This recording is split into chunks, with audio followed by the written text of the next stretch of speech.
আজকে আমি ভাই তোমার কিছু খাওয়াবো বুঝছস? সত্যি হ্যাঁ আয়। আলিকা আমার বন্ধু হয়েছে। আন্টি ভালো আছেন? আমি হাসান, তার বন্ধু। ওই স্যার, তোর জিজ্ঞাসি আমি, তুই তার বন্ধু নাকি? খাউনের লাগে আইছো না, এমনি বই আইরা ঘুরে যায় বাগা কোনডা? বাবা বাবা কয়দিন পর তাম খাওয়া আইতা ভয়ানক তোর আম্মা এটা। আম্মা আমি কিছু মনে করিস না। ডাইনি বুড়ি। আরে চুপ থাক খাম্মাই। ওই স্যার ওই কি খাইবে? আন্টি বালা মন্দ রান্না হইব একটা। ফায়াস ওই তুই কি বলালি? আমি বালা মন্দ রান্ধি না না। আজকে তুই আইছ দেখা বাবা।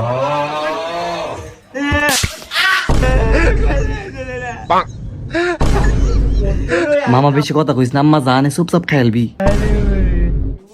ওই সারা রহিমার নাম্বারটা একটু ঢুয়াই দেছা।